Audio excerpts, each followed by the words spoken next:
ಇದನ್ನ 1ನೇ ತಾರೀಕು ಮುಂಚಿತವಾಗಿ ಈ ಬ್ಯಾನರ್ ಕಟ್ಟಿದ್ದಾರೆ. ಯಾರ ಮನೇಲೂ ಯಾರು ಬ್ಯಾನರ್ ಕಟ್ಟಿಲ್ಲ, ಸಾರ್ವಜನಿಕರ ಸ್ಥಳಗಳಲ್ಲಿ ಕಟ್ಟಿದ್ದಾರೆ. ಇಡೀ ಒಂದು ಹಬ್ಬ ಆಗ್ಬೇಕಾದ್ರೆ, ಒಂದು ಹಬ್ಬದ ವಾತಾವರಣ ಆದ್ಮೇಲೆ ಎಲ್ಲಾ ಕಡೆ ಕಟ್ತಾರೆ. ಈಗ ಎಷ್ಟೋ ಕಡೆ ನನ್ನ ಮನೆ ಮುಂದೆ, ಚೀಫ್ ಮಿನಿಸ್ಟರ್ ಮನೆ ಮುಂದೆ, ಎಲ್ಲರ ಮನೆ ಮುಂದೆ ಕಟ್ತಾರೆ. ಬೆಂಗಳೂರಲ್ಲೂ ಕಟ್ತಾರೆ, ಎಲ್ಲಾ ಕಡೆ ಕಟ್ತಾರೆ. ಇದು ಎಲ್ಲರ ಆಸ್ತಿ. ನಾನು ಚೆಕ್ ಮಾಡಿದೆ ಎಲ್ಲಿದೆ ಏನಿದೆ ಅಂತೇಳಿ. ಇಲ್ಲ ಯಾರಿಗಾರು ಸಮಾಧಾನ ಇಲ್ಲ ಅಂದಿದ್ರೆ, ಯಾರಿಗೋ ಜನಾರ್ದನ್ ರೆಡ್ಡಿಗೋ ಶ್ರೀರಾಮುಲುಗೋ ಇನ್ನೊಬ್ರಿಗೋ ಮಾಡಿತ್ತು ಅಂತಂದ್ರೆ, ನಮ್ಮ ಕಾರ್ಪೊರೇಷನ್ ಕಮಿಷನರ್ ಇದ್ರು, ಇಲ್ಲ ಪೊಲೀಸವರು ಇದ್ರು, ಇಲ್ಲಾಂದ್ರೆ ಬೇಕಾದ ಸಂದರ್ಭದಲ್ಲಿ ಶಾಸಕರಿದ್ರು, ಇಲ್ಲಾಂದ್ರೆ ಯಾರು ಲೀಡರ್ಸ್ ಇದ್ರು, ಅವ್ರಿಗೆ ಹೇಳ್ಬಿಟ್ಟು ನೋಡ್ರಿ ನಮ್ಗೆ ಬಹಳ ಈ ಇವ್ರು ನೋಡಿದ್ರೆ ವಾಲ್ಮೀಕಿ ಬ್ಯಾನರ್ ನೋಡಿದ್ರೆ ನಮ್ಗೆ ಬಹಳ ಬೇಜಾರಾಗ್ತದೆ. ಈ ಜನಾಂಗ ನಮ್ಗೆ ಮೋಸ ಮಾಡ್ಬಿಟ್ಟಿದ್ದಾರೆ, ಬರೀ ಕಾಂಗ್ರೆಸ್ ಅವ್ರನ್ನ ಗೆಲ್ಸ್ಬಿಟ್ಟಿದ್ದಾರೆ, ನೀವು ತೆಗೆದುಬಿಡಿ ಅಂತ ಹೇಳಿದ್ರೆ ಖಂಡಿತ ಅವ್ರು ತೆಗಿತಾರೆ. ಯಾರು ಅವ್ರಿಗೆ ಫೋನು ಮಾಡಿಲ್ಲ, ಏನು ಇಲ್ಲ, ಮತ್ತಿಲ್ಲ, ಬಂದು ಅದನ್ನ ಅವಮಾನ ಮಾಡೋ ರೀತಿಯಲ್ಲಿ ತೆಗೆದು ಅದನ್ನ ಪ್ರಯತ್ನ ಮಾಡಿದ್ದಾರೆ. ಮತ್ತೆ ಅವರು ಹಾಕ್ಲಿಕ್ಕೆ ಹೋಗಿದ್ದಾರೆ. ಅದಾದ್ಮೇಲೆ ಘಟನೆಗಳೆಲ್ಲ ನಾನು ನೋಡಿದ್ದೇನೆ. ಲೀಡರ್ಸ್ ಫೋಟೋ ನೋಡಿದ್ದೇನೆ. ಇಲ್ಲೂ ಕೆಲವರೆಲ್ಲ ಇಲ್ಲಿ ಇಟ್ಟಿದ್ದಾರೆ. ನಿಂತ್ಕೊಂಡೆ ಅವರೇ ಕೈ ಹಾಕ್ಬಿಟ್ಟು ಅವರ ಮುಖಂಡತ್ವದಲ್ಲೇ ಇದು ಹರಿದಿದ್ದಾರೆ. ಅವ್ರ ಮುಖಂಡತ್ವದಲ್ಲೇ ಇದು ಹರಿದಾಕಿದ್ದಾರೆ. ಇದು ಸರಿನೋ ಇಲ್ಲೋ ಅಂತೇಳಿ ನೀವೇ ಇದನ್ನ ತೀರ್ಮಾನ ಮಾಡಬೇಕು. ಇದನ್ನ ನಾನು ತೀರ್ಮಾನ ಮಾಡೋದಿಲ್ಲ, ನನಗೆ ಅವಶ್ಯಕತೆನೂ ಈ ಸಂದರ್ಭದಲ್ಲಿ ಇಲ್ಲ. ಅದ್ರ ಒಂದೇನಪ್ಪ ಅಂತ ಅಂದ್ರೆ, ಇಲ್ಲಿ ಏನು ನಡೆದಿದೆ, ನಾನು ಇಲ್ಲಿ ಯಾರನ್ನೋ ಬಗ್ಗೆ ಇಲ್ಲಿ ಅವೇಳನಕಾರಿಯಾಗಿ ಹೇಳಿ ಯಾರನ್ನೂ ಇಲ್ಲಿ ದೂಷಣೆ ಮಾಡಕ್ಕೆ ಇಲ್ಲಿ ಬಂದಿಲ್ಲ. ಇದು ಕಾನೂನು ಕ್ರಮ ಕೈಗೊಳ್ಳುತ್ತದೆ. The law will take it own course. Police ಅಧಿಕಾರಿಗಳು ಬಹಳ ದಿಟ್ಟವಾಗಿ ಯಾವ ಸಂದರ್ಭಕ್ಕೆ ಏನೇನು ತೀರ್ಮಾನ ಮಾಡಬೇಕು ಮಾಡಿದ್ದಾರೆ. ಏನು ಬ್ಯಾರಲ್ಲು ಸೆಕ್ಯೂರಿಟಿ ಪೀಪಲ್ಲು ಅವ್ರು ಏನು ಪ್ರಯೋಗ ಮಾಡಿದ್ದಾರೆ, ನಾನು ಯಾವುದು ಸರಿ ಅಂತನೂ ನಾನು ಹೇಳ್ತಾ ಇಲ್ಲ. ಕಾನೂನು ಅದಕ್ಕೆ ಕ್ರಮ ಕೈಗೊಳ್ತದೆ. ಕಾನೂನು ಕ್ರಮ ಕೇಳ್ತದೆ. ಎಲ್ಲದೂ ಕೂಡ ಬಂಧಿಸಿದ್ದಾರೆ. ಎಲ್ಲರೂ ಕೂಡ ಗನ್ಮೆನ್ಗಳನ್ನ ಇಟ್ಕೊಂಡಿದ್ದಾರೆ, ಪ್ರೈವೇಟ್ ಗನ್ಮೆನ್ ಇಟ್ಕೊಂಡಿದ್ದಾರೆ. ಅದು ಕರೆಕ್ಟಾ ತಪ್ಪಾ ಏನು ಅನ್ನೋದನ್ನು ಕೂಡ ಈಗಾಗಲೇ ನಮ್ಮ ಇಲಾಖೆ ಪೊಲೀಸವರು ಕೂಡ ಅದನ್ನ ಮಾಡಿ ವಶಕ್ಕೆ ತೆಗೆದುಕೊಂಡಿದ್ದಾರೆ. ಯಾರು ಬೇಕು ಬಂಧಿಸಿದ್ದಾರೆ. ಮುಂದಕ್ಕೆ ಯಾರು ಬಂಧಿಸಬೇಕು ಆ ಕೆಲಸನ ಅವ್ರು ಕಾನೂನು ಚೌಕಟ್ಟಲ್ಲಿ ಮಾಡ್ತಾರೆ. ಇದಲ್ಲದೆ ಈಗಾಗಲೇ ಎಲ್ಲರಿಗೂ ಕೂಡ ರಕ್ಷಣೆ ಕೊಟ್ಟಿದ್ದಾರೆ. ಅನೇಕ ಶಾಸಕರು ರಕ್ಷಣೆ ಕೊಟ್ಟಿದ್ದಾರೆ. MLAಗೂ ಕೊಟ್ಟಿದ್ದಾರೆ, MP ಗಳಿಗೂ ಕೊಟ್ಟಿದ್ದಾರೆ, ಎಲ್ಲರಿಗೂ ಕೊಟ್ಟಿದ್ದಾರೆ. ಜನಾರ್ದನ್ ರೆಡ್ಡಿ ಕುಟುಂಬಕ್ಕೂ ಕೂಡ ಅವರಿಗೆ ಅವ್ರ ಧರ್ಮಪತ್ನಿಗೆ ಇಬ್ರು ಸೇರಿ 5 ಜನ ಕೊಟ್ಟಿದ್ದಾರೆ. 2 ಕೊಪ್ಪಳದಿಂದ ಕೊಟ್ಟಿದ್ದಾರೆ, 2 ಬಳ್ಳಾರಿಯಿಂದ ಕೊಟ್ಟಿದ್ದಾರೆ. ಆ ತಾಯಿ ಹೆಣ್ಮಗಳಿಗೆ ಆ ಹೆಣ್ಮಗಳಿಗೊಂದು ಕೊಟ್ಟಿದ್ದಾರೆ. ಒಟ್ಟು 5 ಜನ ಅಲ್ಲಿ ಕೊಟ್ಟಿದ್ದಾರೆ. ಸೋಮಶೇಖರ್ಗೂ ಕೊಟ್ಟಿದ್ದಾರೆ, ಶ್ರೀರಾಮ್ಲುಗೆ ಇಬ್ರು ಕೊಟ್ಟಿದ್ದಾರೆ. ಎಲ್ಲ ಕೂಡ ಗನ್ಮೆನ್ಗಳನ್ನ ರಕ್ಷಣೆಗೆ ಕೊಟ್ಟಿದ್ದಾರೆ. ಅವರೆಲ್ಲ ಜೊತೆಲೇ ಇದ್ದಾರೆ. ಅವ್ರಿಗೆ ಏನಾದ್ರು ಹೆಚ್ಚು ಕಮ್ಮಿ ಆಗಿತ್ತು ಅಂದ್ರೆ ಅವ್ರಿಗೆ ಅವ್ರ ಗನ್ಮೆನ್ ಅವ್ರನ್ನು ಕೂಡ ಪಾಪ ಅವರು ಕಂಪ್ಲೇಂಟ್ ಕೊಡಕ್ಕೆ ಶಕ್ತಿ ಇಲ್ಲ ಅಂದ್ರೆ, ನಮ್ಮ ಇವರು ಜನಾರ್ದನ್ ರೆಡ್ಡಿ ಅವ್ರಿಗಾಗಲಿ ಯಾರಿಗಾರಲ್ಲಿ ತೊಂದರೆ ಆಯ್ತು ಅಂತಂದ್ರೆ ಆ ಗನ್ಮೆನ್ಗಳು ಕಂಪ್ಲೇಂಟ್ ಕೊಡಕ್ಕೆ ಅವಕಾಶ ಇದೆ. ನಾವು ರಕ್ಷಣೆ ಮಾಡಕ್ಕೆ ಇರೋಂಥ ಜನ ಅವರು ಕೂಡ ಏನಾದ್ರು ಒಂದು ಕಂಪ್ಲೇಂಟ್ ಕೂಡ ಸರ್ಕಾರ ಅವರಿಗೆ ರಕ್ಷಣೆ ಮಾಡ್ಲಿಕ್ಕೆ ಅವಕಾಶ ಕೊಟ್ಟಿದೆ. ಇಲ್ಲ ನಮ್ಮ ಮಂತ್ರಿನ, ನಮ್ಮ ಮಾಜಿ ಶಾಸಕರನ್ನ, ಇಲ್ಲ ಹಾಲಿ ಶಾಸಕರನ್ನ, ಮಾಜಿ MP ನ ಒಡೆಯಕ್ಕೆ ಬಂದ್ಬಿಟ್ಟಿದ್ರು. ನಿಮಿಷ ಬಿಡ್ರಿ ಪ್ರಶಾಂತ್, ಬಿಡಿ, don't interfere, don't disturb. So ಹಂಗಂತೇಳಿ ಅವ್ರು ಕೊಡಕ್ಕೆ ಅವಕಾಶ ಇದೆ.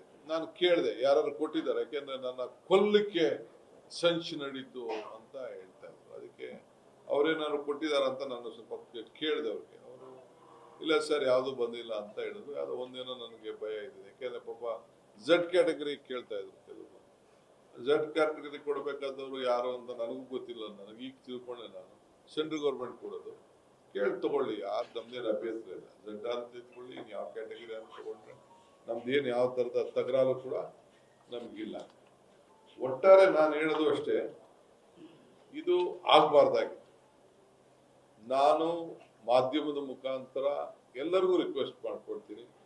ಕಾಂಗ್ರೆಸ್ಗೂ ಹೇಳ್ತೀನಿ, BJPಗೂ ಹೇಳ್ತೀನಿ, ಸಾರ್ವಜನಿಕರಿಗೂ ಹೇಳ್ತೀನಿ, ಮಾಧ್ಯಮದವ್ರು ಹೇಳ್ತೀನಿ, ದಯವಿಟ್ಟು ಈ ಬಳ್ಳಾರಿ ಇತಿಹಾಸ ಬಹಳ ದೊಡ್ಡದಿದೆ, ಸಂಪತ್ತು ಭರಿತವಾದಂಥ ಬಳ್ಳಾರಿ, ಈ ವಿಜಯನಗರ, ಇದನ್ನ ಗೌರವನ ಸ್ವಾಭಿಮಾನಕ್ಕೆ ಧಕ್ಕೆ ಬರದ ರೀತಿಲಿ ದಯವಿಟ್ಟು ಎಲ್ಲ ನಡ್ಕೊಳ್ಬೇಕು. ನಾನು ನಮ್ಮವ್ರಿಗೆ ಏನು ಬುದ್ಧಿವಾದ ಹೇಳಬೇಕು ಖಂಡಿತ ಹೇಳಿದ್ದೇನೆ, ಮುಂದಕ್ಕೂ ಹೇಳ್ತೇನೆ ನಾನು. ಸೊ BJPಯವರು ಕೂಡ ಅದು ಅವ್ರಿಗೆ ಬಿಟ್ಟಿದ್ದದು, ನಾನು ಏನು ಹೇಳಕ್ ಹೋಗುದಿಲ್ಲ, ಯಾಕೆಂದ್ರೆ ಅವರ ಬಹಳ ದೊಡ್ಡವರಿದ್ದಾರೆ, ಹಿರಿಯರಿದ್ದಾರೆ, ನಾನು ಅವ್ರಿಗೆ ಜಾಸ್ತಿ ನಾನು ಮಾತಾಡೋಕೆ ಹೋಗುದಿಲ್ಲ ಅವರ ವಿಚಾರಕ್ಕೆ. ಆಮೇಲೆ ಕುಮಾರಸ್ವಾಮಿ ಅವರು ಪಾಪ ಬಂದು ಅವರು ಅಲ್ಲಿಂದ ಎಲ್ಲೋ ಸ್ಟೇಟ್ಮೆಂಟ್ ಮಾಡಿದ್ರು, ಇಲ್ಲಿಗೆ ಬಂದಿರಲ್ಲ, ಅವರು ಸ್ಟೇಟ್ಮೆಂಟ್ ಮಾಡಿದ್ದಾರೆ, 2 ಪೋಸ್ಟ್ ಮಾರ್ಟಮ್ ಮಾಡಿದ್ರು ಅಂತ. ಹೆಂಗೆ ಅದು ಯಾರು ಅವ್ರಿಗೆ ರಿಸರ್ಚ್ ಮಾಡಿದ್ರು ನನಗೆ ಅರ್ಥ ಆಗ್ತಾ ಇಲ್ಲ. ನಾನು ಕೇಳಿದೆ, DHO ಕೇಳಿದೆ, ಒಂದೇ ಒಂದು ಅರ್ಜಿ ಕೊಟ್ಟಿದ್ದಾರೆ ಪೋಸ್ಟ್ ಮಾರ್ಟಮ್ ಮಾಡಿ ಅಂತ. 6 ಗಂಟೆಯಿಂದ 8 ಗಂಟೆ ಬೆಳಗಿನ ಜಾವ ಪೋಸ್ಟ್ ಮಾರ್ಟಮ್ ಮಾಡಿ ಏನೇನು ತೆಗಿಬೇಕು ಎಲ್ಲ ತೆಗೆದಿದ್ದಾರೆ.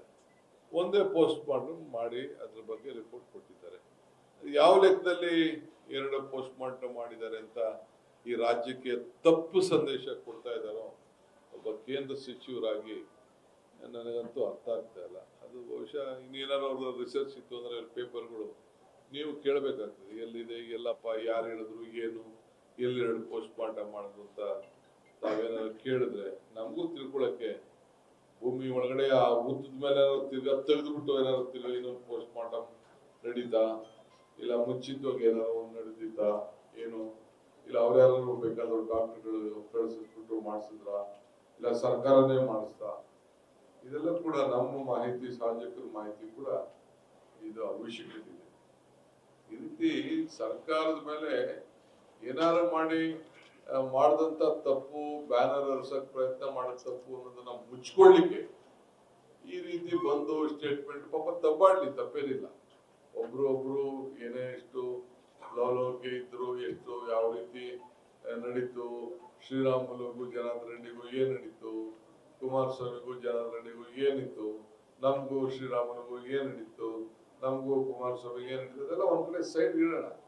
ಆದ್ರೆ ಏನ್ ಬೇಕಾದ್ರೂ ಅವ್ರ ಜೊತೆಗೆ ಇಟ್ಕೊಳ್ಳಿ, ಏನ್ ಬಾಂಧವ್ಯ ಒಟ್ಟಾಗಿ ಇಟ್ಕೊಳ್ಳಿ, ನಮ್ಗೇನ್ ಬೇಡ ಅಂತ ನಾವೇನ್ ಹೇಳುದಿಲ್ಲ, ಏನ್ ಬೇಕಾದ್ರೂ ಮಾಡ್ಕೊಳ್ಳಿ.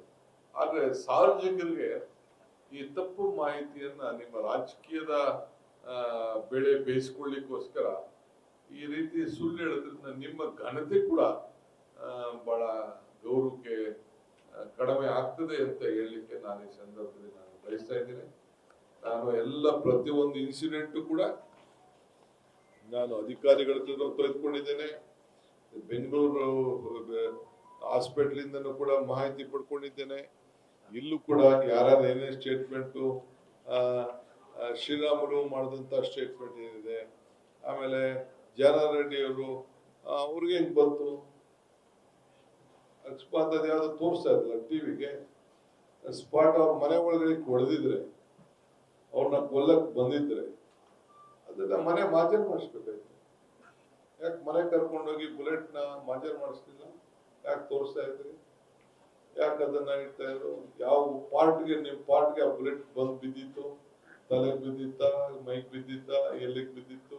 ಮನೆಗೆ ಡ್ಯಾಮೇಜ್, ಒಂದು ಬುಲೆಟ್ ಹೊಡಿಬೇಕಾದ್ರೆ ಮನೆಗೆ ಡ್ಯಾಮೇಜ್ ಆಗಿರ್ಬೇಕಲ್ಲ, ಎಲ್ಲೂ ಕಾಣಲಿಲ್ಲ ಅದನ್ನ. ಮಾಡಿಲ್ಲ,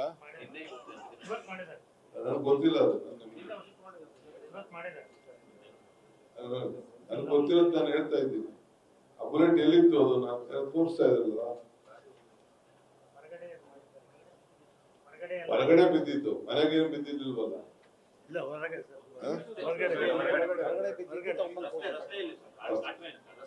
ರಸ್ತೆದು ಬಂದಿತ್ತು, ಅದನ್ನ ತೋರಿಸ್ತಾ ಇದ್ದಾರೆ. ಅಂದ್ರೆ ಅವ್ರು ಹೊಡೆದಿತ್ತು, ಅದು ಅವ್ರಿಗೆ ತಲೆಗೆ, ಮೈಗೆ, ಭೂಮಿಗೆ ಒಳಗಡೆ ಈಚೆ ತೆಗೆದಿದ್ದ ಗೊತ್ತಿಲ್ಲ ನನಗೆ.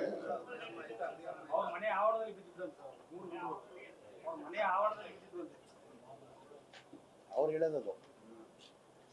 ಹೇಳೋದು ನನ್ಗಿರ್ಲಿ ಎನಿವೆ, ಈ ರೀತಿ ಎಲ್ಲ ತಪ್ಪು ಮಾಹಿತಿಯನ್ನ ಕಳಿಸುವಂತದ್ದು ಸರಿ ಇಲ್ಲ ಅಂತ ಹೇಳಿ ನಾನು ಭಾವಿಸ್ತೇನೆ. ನಾನು ಅವ್ರು ಹೇಳಿದ್ಕೆಲ್ಲ ನಾನು ಉತ್ತರ ಕೊಡಕ್ ನಾನು ತಯಾರಿಲ್ಲ, ನನಗೆ ಅವಶ್ಯಕತೆ